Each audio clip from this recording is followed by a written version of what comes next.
Ladies and gentlemen, welcome to the Making Your Mark podcast. I'm your host, Mark Bundang, and today I'm super excited. I have a very special guest. He's someone that I've worked with. He's someone that's super exciting. He's always entertaining. His name is Rob Bourbeau. Hi, Rob. Hey, Mark, how's it going? Excellent. And how are you? I'm great. I can't wait to have a good chat today and show you what we're up to. Perfect. So, Rob here, I know him from a company that I used to work with. He worked in an engineering capacity, and I used to work as a change manager. Now it's quite a bit of time has passed since that then, and we've gone our separate ways. But I love to follow stories and people that are super interesting, and I think this is one of those moments. So, Rob, could you tell the audience a little bit about yourself, where you've made your mark, or how you've made your mark, or are willing to, or going to make your mark? Sure. Well, as Mark said, I'm an engineer. So I studied engineering physics at Queen's, and engineers tend to be pretty boring sometimes. But you know what? I think I am one of those people that's a little bit outside the box. And I'll show you. We are doing this. We make incredible underwear. And we make it all here in Canada. And so, I think what we're going to talk a lot about today is kind of how does an engineer who studies engineering physics end up now taking on the world of underwear, and with a recent appearance on Dragon's Den too, and that whole story. So there's lots of fun things to talk about. It kind of shocks me. This was never my life plan, but looking back, this is a pretty fun adventure to be on. So yeah, I'm looking forward to talking about it. Thanks, Rob. That's the first for this podcast where anyone showed their underwear, but all in good taste, I'm sure. So, I think it's apropos for the type of business and type of product and type of brand that you have. So I'm happy to kind of show that off here on this podcast too. You mentioned that you're an engineer, by training, and that was your first career choice. And when I think of engineering, I think, and I want to be respectful. Not that I'm going to be disrespectful, but you're not a typical personality that you would have as an engineer. Can you go through that a little bit, and then you're in transition into where you are now? Sure. I mean, I not that I'm always respectful of engineers, but at least I am one. I can say like engineers tend to be boring, and obviously that's not true. Engineers are very deep people, but they tend to not to be outgoing and outspoken and loud and things like that. And, I think I found that throughout my career, that has really helped me put a mark on my own personal brand and make a difference in the companies that I've worked for. It's one thing to be really good technically. It's another to be able to communicate your idea really well and get people behind it and rally behind it. And so, I mean, that's a little bit of my background. And I think, I've always been really, really entrepreneurial, and I love being creative. And at least I like to think that I am, and so surround myself with people like that. And so when it came to, my partner and I figuring out like, what is it that we really want to do? How is it that we want to change the world? How, we're both really fortunate. We feel like, how do we give back?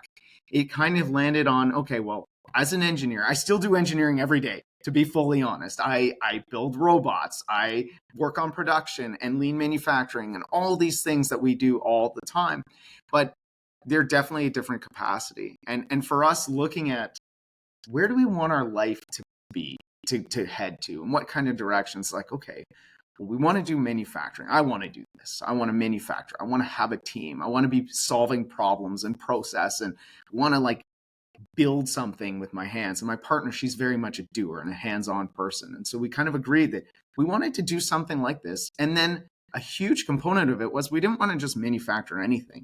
We wanted to manufacture moments that would really resonate with people and make them feel amazing, right? And so when we start putting all this all together, you're like, well, okay, what does that? I don't know.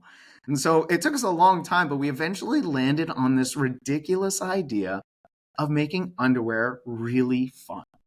And that's what we did. We ended up building an entire brand where you can get pretty much anything you want on your underwear. You can decorate them however you want. We have our own fun things that we put on underwear. And And that was a cool idea. But what we realized too was that, well, it wasn't just good enough to have them fun. We didn't like the underwear that was out there that we could kind of colorize or print on. And so we ended up building our own underwear brand from nothing. And our underwear now are fully manufactured in Canada and the US. Other than our bamboo does not grow in North America, but some of it is actually knit and dyed in North America. And so as much as possible, we're bringing manufacturing back home, and we end up with incredible products. This here, my partner came up with, it's called Color Your Own Underwear, and you can actually color it in. This has been colored by a lot of different people, and it makes for a really, really fun moment. We've got some inappropriate ones that make for amazing date nights. So Yeah, I guess maybe that's good for another podcast. But yeah, exactly. Head to our website and check it out. perfect. Can you frame a little bit about your transition from engineering to opening your own company, like, and what year that was and stuff like that? Oh yeah, it's terrifying. I mean, and I think anybody who says like, "Oh, it's easy," is it's really a challenge. I was working as the engineering manager. I led a team of engineers that did incredible work, and I loved my job. I loved my team. We were building amazing, amazing stuff. But you do have to look long term. And so for us, it was like, okay, well, we want to do this. How do we do this? And the realization that there's never really a good time, and that there's never an opportunity where the risk is zero. There's always risk. But for us, it was also like, well, let's look at the downside. What's the worst that happens? We lose a bunch of money, and I go back to being an engineering manager or something like that. You know what? That's not so bad. That's what I was going to do anyway. Why not take this risk? Why not live this adventure and see what happens? And that's kind of where we're at now. So yes, it was absolutely terrifying, like no question. And my entire team, when I told them I was going off to be like an underwear company exec, they're just like, "You're nuts!" Like Yeah. they thought I was totally mental. And you know what? Yeah, it definitely felt that. I felt like we were crazy and barely swimming, sinking for many, many years. This was back in just before COVID, like 2 weeks before COVID, I think. So before COVID was a thing, we had decided that we were going to start this underwear company. And then, it took us about a year and a half to get to the point where I could leave engineering full time and devote myself to this business. Oh, okay. So you started this while still. Yeah, like on the side, very, very much on the side. There's a lot of thinking that goes into starting a business, especially when you have nothing, right? You're thinking of the strategy. How do we sell? Where do we get our things made? How do they get made? Who knows something about underwear? I sure as heck didn't. So it was starting to find all these pieces and bring everything together. And you could do that on the side. To jump in full time would have been very crazy, I think, at that point, because there's so many unknowns, and it takes a lot of time. It took us a year and a half to get our first pair of underwear essentially made, from the time that we started with the idea to the time when we had this. There's a lot of, and part of that was COVID. Like, you could do it faster, but for instance, the waistband manufacturer, they were in Hamilton, Ontario, and they were basically said, "Rob, Sarah, we can't help you. We have to go make elastic for masks." And so for 8 months, they went and made masks elastic for masks. So that hit us with a delay as well. Okay, so this was I guess around 2020. 2020, that would have been, yeah, I think so. Like I think we founded the business like February 2020. Okay. Oh man, that must have been really hard with the COVID and everything and trying to start something new. Yeah, but it also, it there's two sides to every coin, right? Like, yes, absolutely, COVID was very difficult for the world, difficult for everyone. But it also meant I didn't have to drive to work every day and spend 2 hours in the car. And those were 2 hours I could spend chatting with Sarah about, well, how do we bring this together? So, there's two sides to every coin, I would say. And COVID definitely a blessing and a curse at the same time. That is interesting that you're saying that about the pandemic, because the more I actually do these podcasts, and when they talk about their COVID experience, obviously there was the side of it that everyone kind of suffered, but at the same time, a lot of opportunity was born out of it, and a lot of people seized it too. Yeah, Making career changes and starting new businesses like you. absolutely. What was one of the biggest challenges early on in starting your own business, or this particular business? I mean, really, there was a lot that we didn't know. Frankly, I think that's probably the best way to put it. And, you know, textiles are difficult in Canada and in North America. We now, as a general population, less than 2% of clothing that we wear is made in North America.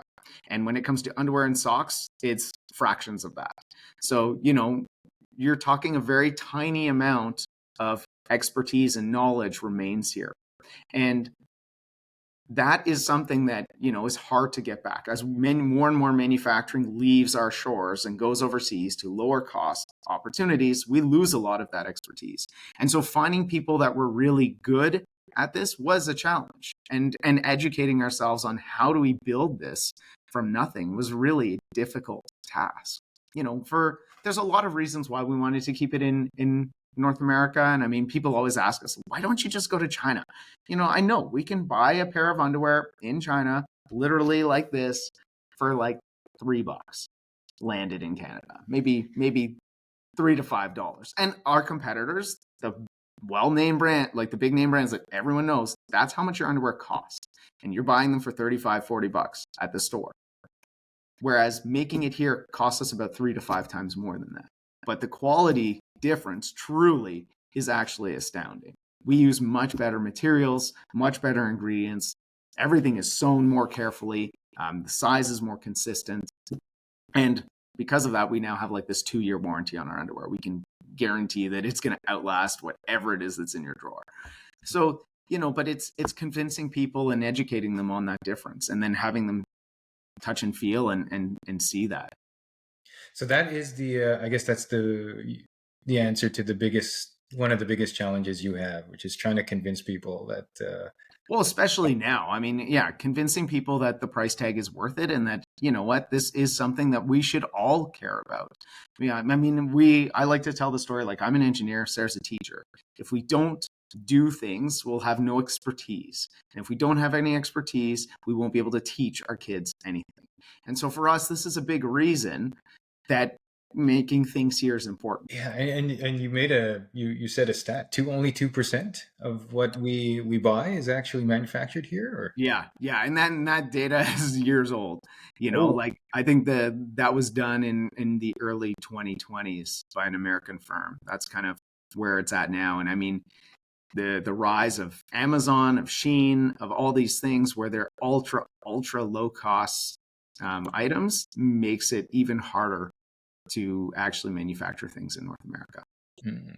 So you have a niche, I guess, for your market? Yeah, I mean, I think what separates us is really a couple things. One is we are one of the only makers of underwear in North America, truly, which is, when you think of it, that's astounding. Every person almost wears underwear, and, almost none of it is made here anymore. And then the second thing that really separates us is the idea that you can personalize them, right? Like, decorate them any way you like.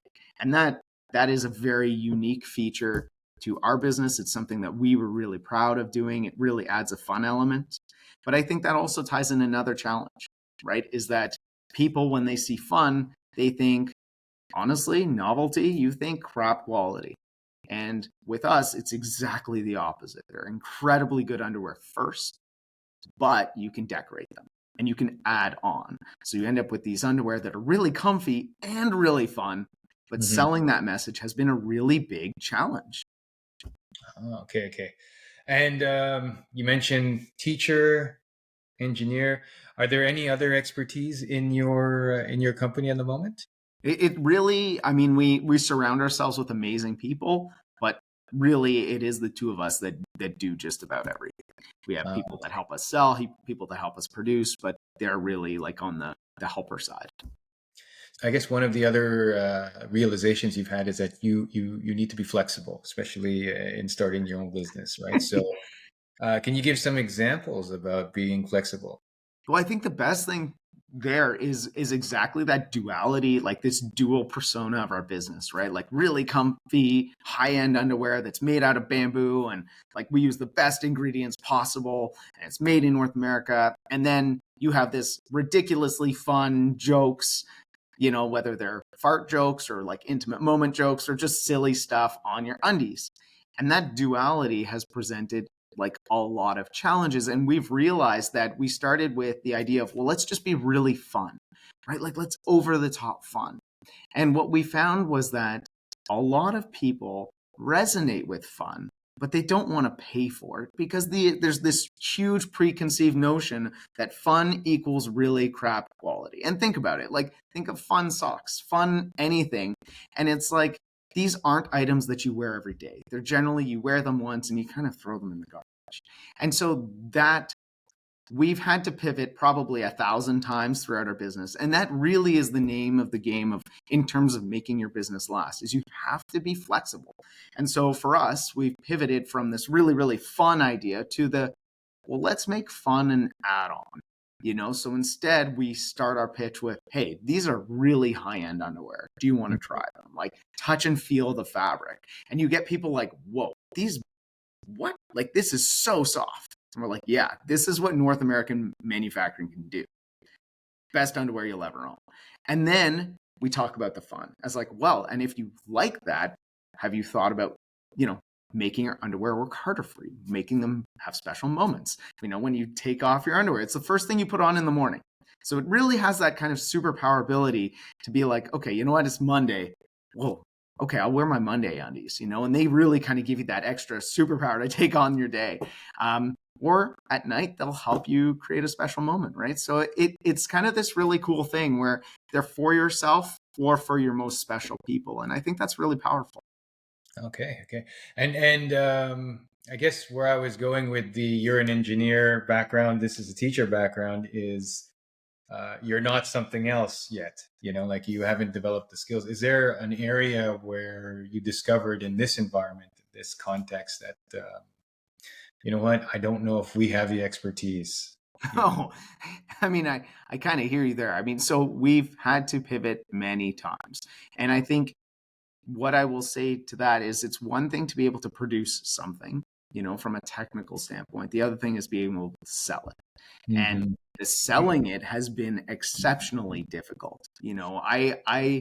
We both thought selling things online will be so easy, just put it out there and people will buy this up.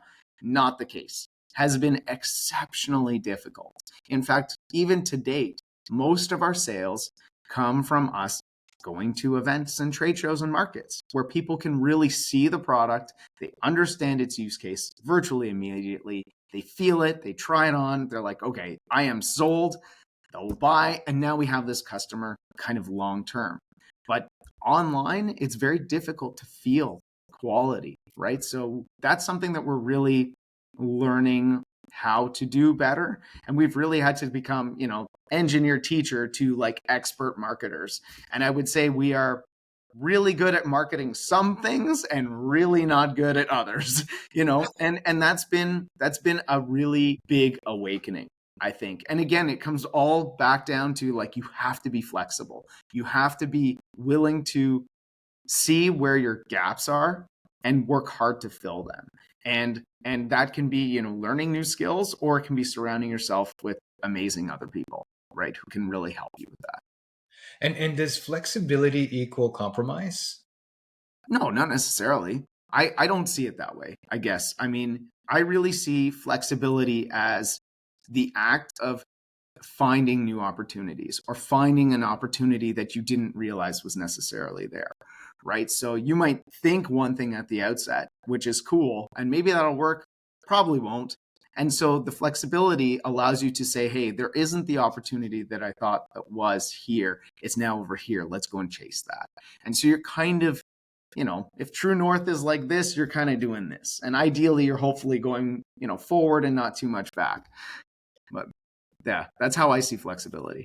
Okay, okay, because I guess there are some things about flexibility. So one of them is the choice to source it versus manufacture it. That's one could argue that let's be flexible. If you want to sell something close to it or the manufactured at a lower cost, you'd source it, right? And that's a form of flexibility. But I'm willing to bet that that's something you're not willing to compromise on. Yeah, I mean, it's one of those things where, I mean, not to talk too much about Dragon's Den, but like when we were on the show, I mean, and we knew what was going to happen on the show before we went there, right? Like we knew we would get beat up on our cost and the fact that there's cheaper ways to do this, and they are there to make money. The Dragons are investing their own cash; they want to make money. So for them, going overseas makes sense. It's a good business decision, in order to make the most profit. It makes sense. However, I don't feel like it's the best thing for us as North Americans, as Canadians, as Americans. It's not good for my kids that we move every single thing that we can do overseas, even though it's cheaper. It's not a good long-term strategy for their health and their growth and their future. And I think that's the big struggle between, people making money instantly versus the long term. And that's what we struggle with is, sure, we can make way more money if we went overseas right now. It does present its own set of challenges and problems for sure, but we can make a lot more money. But is that the right thing to do? And that's, where I guess always those balances come in. So do you go through that mental journey every day, or like do you? Constantly. I mean, and we try not to. We are also very decisive people. I mean, at the beginning of our business, we had this website where you could come on, you could design your own underwear by yourself. You could literally drag and drop images and put them in and download stuff from the, clip art library and upload your own pictures and whatever. And it was cool. We spent like probably $50,000 developing this website. And literally we scrapped it overnight because it got to the point where we realized this is so onerous to develop and make any changes. Plus, it was driving our customers insane because a lot of people are not graphic designers. And so a lot of people want like a funny photo on their underwear. Well, photos come in square rectangular boxes, and that doesn't look good on something, especially if you want something cut out. And then the technology that we've developed on the back end, like our printer it's a textile printer. It's highly modified by us. Like it's not just printing on paper like you do at home. It has to be purpose like built the file. So everything just wasn't working. People were uploading crappy quality. Like now we're producing crappy quality. We were just not happy with it. Now we scrapped that whole thing. Then we say, listen, just tell us what you want. We'll make it for you. And we guarantee the output. Like the quality between then and now is night and day. And we would just, these are things that, again, being flexible, talking about changes, like change is the only constant. And that is what we've learned is like, you have to be willing and ready to sacrifice and move on. And maybe at some point there will come this, call it crisis in our minds where we're like, hey, look, we will not survive if we keep this stuff in Canada. And at what point is that going to happen? I don't know. I really do believe that if we are intelligent and if we are smart and if we have the right amount of money and we invest it in the right way, we can lower the cost of manufacturing to Canada to be competitive with overseas. I do. I just think it's too hard for most businesses. They don't know how. Whereas I think we can totally get there. That's the engineer in me speaking, like Yeah. optimization, robotics, some automation, like some intelligence, better quality and faster and more flexible. I wanted to pick up on something you said earlier. The website, it cost you 50 grand to Yeah. do, and you made a decision to scrap it, right? And I want to pull on this string a little bit because it's the entrepreneur's journey. Oh yeah. It's like, how do you deal with that kind of decision? How do you go arriving at that decision and then, wow, that's 50,000 I'm not going to see anymore, I really just, it's one of those things where both Sarah and I, so Sarah's my partner, her and I were both very much like, Once you make a decision, you have to move forward. Like there's nothing you can do about yesterday. Yesterday is yesterday. Zero you can do about it. So you can cry all day and then you'll just have wasted today and then tomorrow you'll regret that too. Or you just move on and fix what you can right now. You know, there's no time like right now. So I think that's honestly, like we don't look back. I mean, sure, we look back and we like, damn, that was a mistake, you know, or that wasn't a good idea. Like that happens all the time. But you learn from it and you let it make your next decision better. Dwelling on it does nothing. That's amazing because I mean, for a small business, 50,000 is not a lot of. It's not a small amount, sorry, to scoff at. You know, and Oh yeah, and I mean, I think of like, you know, when we were on Dragon's Den, they were like blown away by how much have you invested? You know, like we've put in hundreds and hundreds of thousands into the business. A lot of it is equipment and technology, and but there was a lot of failure, right? Like you talk about a website that you think is best in class on the best platform out there, you know, and then next thing you know, it's like this just doesn't work. Get rid of it. And when we started our business, we borrowed a lot of equipment from the t-shirt, right? T-shirt, custom t-shirts. Like, okay, why we don't need to reinvent all this stuff. Like, let's just go. We met with a bunch of people that ran customized t-shirt companies. We learned what worked for them, how they did everything. They showed us, they shared everything. We bought that equipment. Didn't work at all. No. So how much of that equipment did we scrap? Well, a good portion of it. And you know, a lot of that equipment not only got scrapped, it got literally blown apart into pieces. I rebuilt it. And the big difference is, and I can just to give some context to the viewers and listeners, is like a t-shirt doesn't stretch. It basically is what it is on your body. And they're made of cotton. All the personalized t-shirts are essentially cotton or polyester. Those are the two materials. But if you take our bamboo underwear, one is bamboo, and two, it stretches almost 300%. So getting inks to stick to that has been exceptionally challenging. We had, this is a true story. We had $10,000 of underwear. We had just got it in. We had just got our equipment set up. And it's September, maybe 2020, I think, 2021, something like that. We're like, okay, let's do our first print. It took us like 4 hours to do one print on underwear. It forever. And we're like, okay, this is terrible. And we can't operate like this, but you know what? It's a start. And we printed, I don't know what it was, something on the undies.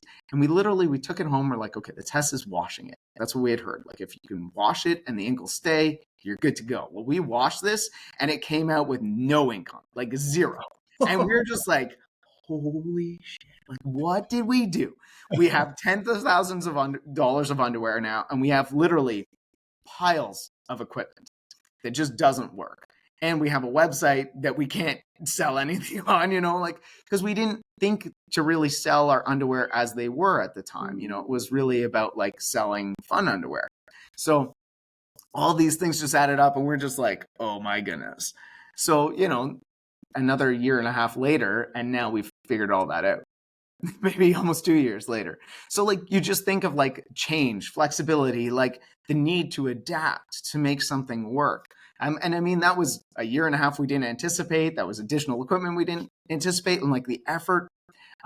So like it takes a lot to build something that is novel. A lot. I do want to get back to that, but I do want to also go into your Dragon's Den experience as well. For sure. Do you have anything you want to say about it on the onset here? Well, I think the thing is, okay, so I for me, there's a few lessons there. I mean, Dragon's Den is an incredible experience. It was phenomenal, very cool. I am so glad that we did that. It was a long journey. It was from like January to essentially October was the journey. I think there were about 3,000 businesses that applied. We were one of 50 or so that made it to TV. You know, so that's very, very cool accomplishment. Now, we were in the den for 45 minutes with the dragons, and our TV segments gets turned down to, I don't know, somewhere between 5 and 8 minutes, something like that. So there's a lot of the conversation that is lost, and we knew this going into it. We also knew that, okay, deals don't really happen in real life. You know, there's deals that happen on the show, but to be honest, I could have told them anything during that 45 minutes. They've never heard of me before. They've never seen my financials. They have no idea who we are. I could have told them anything. And so it's, the deals after they happen on TV go through a due diligence period. And that's when real lawyers get involved, real math gets done, and most of the deals do not happen. It's something like 1 in 20. Like, it's very rare. However, so we kind of knew that, okay, it wasn't about the deal. It was really about telling our story to the world, and mostly to Canada. And so that's how we built everything. And, the crazy thing is, too, that we're not in control of that story once it gets edited. So during our pitch, we think we did a really good job. The vibe in that area, in the den, was exceptionally positive. Michelle gave us like hearts at the end. She was like, you guys are amazing. And Arlene actually gave us not money, but an offer to help us with marketing, which is really what we needed. And that was kind of the story we were telling, was like, we kind of suck at social media. We need help with marketing. We've built the technology. Now we need help to tell the world that, hey, we can do this, right? Like, let's go. And so that was the story that we built, and the big story about like, hey, it's important to build things in Canada. And that was like a 20-minute discussion in the den.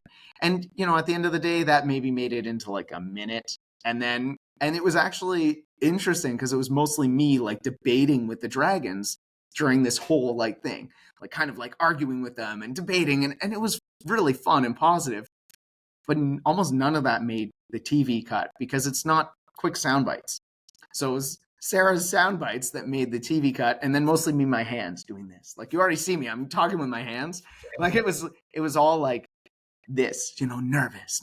And so it's kind of like you build in drama that isn't really there, and kind of the story got tweaked and turned a little bit.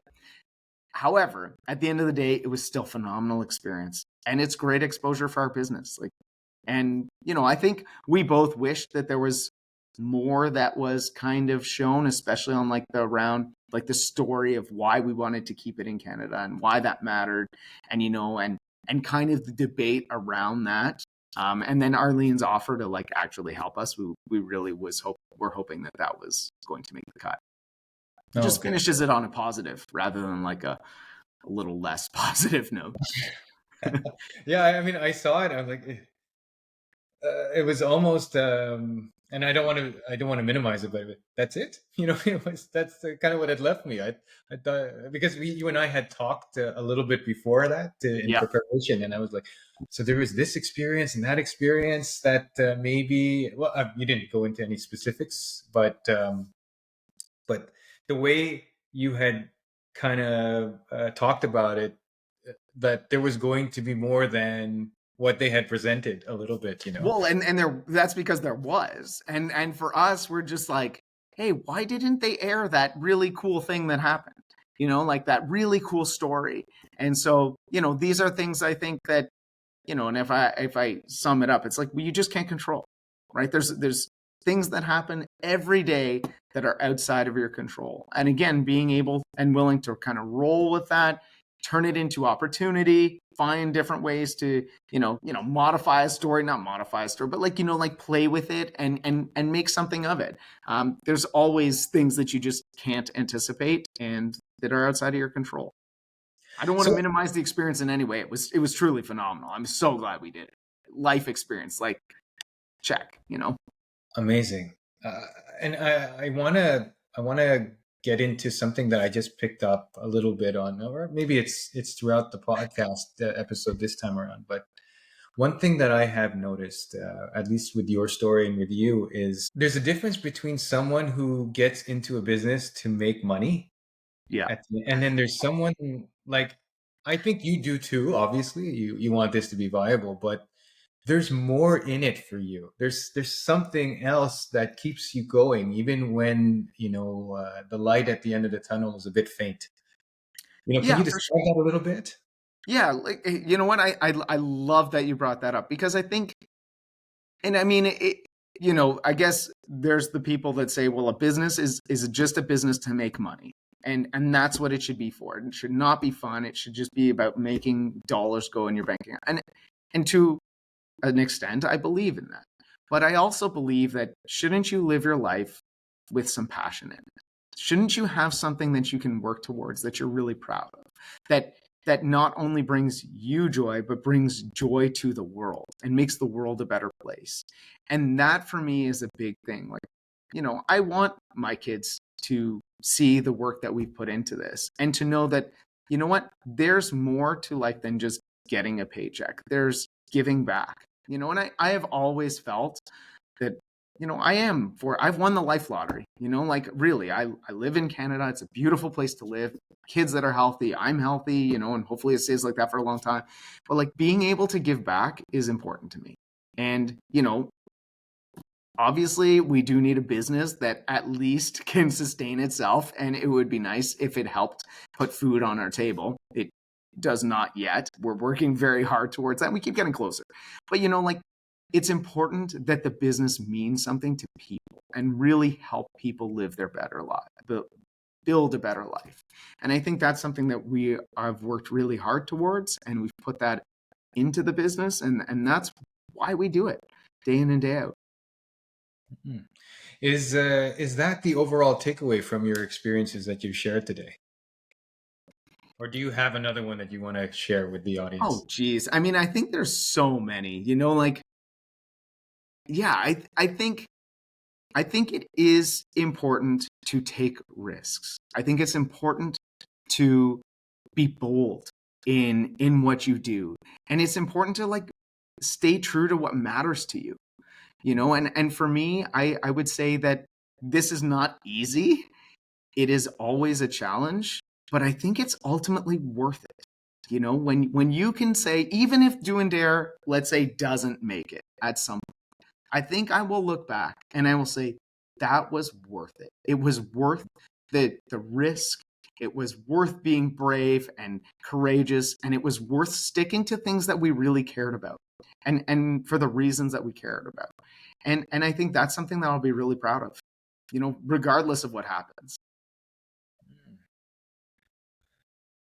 Wow, sorry, I'm just because I work with the entrepreneurs as well, and you really see the heart in you. I really admire that from you, Rob. Two last questions. One is, if people are compelled by your story, how do they reach you? For sure. You know what? They can reach out to us anyway. So the easiest way is to head to our website. It's just type in, your favorite web browser, like Do and Dare Undies Co. And there's lots of ways. You can find us on Instagram, Facebook, send me a message via email on the site, or even just a chatbot on the website. That'll all come to Sarah and I. Oh, perfect. And I'll definitely put a link to whatever you want me to link to in the Yeah, sure. description of YouTube. So, and when this goes out, definitely on social media. Awesome. I wanted to ask you one last thing. If you're currently making your mark in this space in the manufacturing underwear, high-end underwear space, I know this is your goal now and all of that. But what do you want people to remember you for in 10, 15 years, 20 years from now? Ooh. I think it is about, being brave and taking risks and trying to do right by the world and make things better. I've always been someone that believes in everything can get better, if we put our effort forward and we really work towards that. And that I think is the big thing for me is, I would love people to remember me as someone who took a challenge and tried to do right by the world and the people that live here. Hmm. Thank you, Rob. Thank you for sharing your story. Thanks for having me. This was fantastic and a lot of fun. I had a lot of fun too, and a lot of laughs, actually. Thank you very much, Rob. For the audience, hopefully you enjoy this. I know you will, actually, and we'll see you on the next one. Take care. Bye.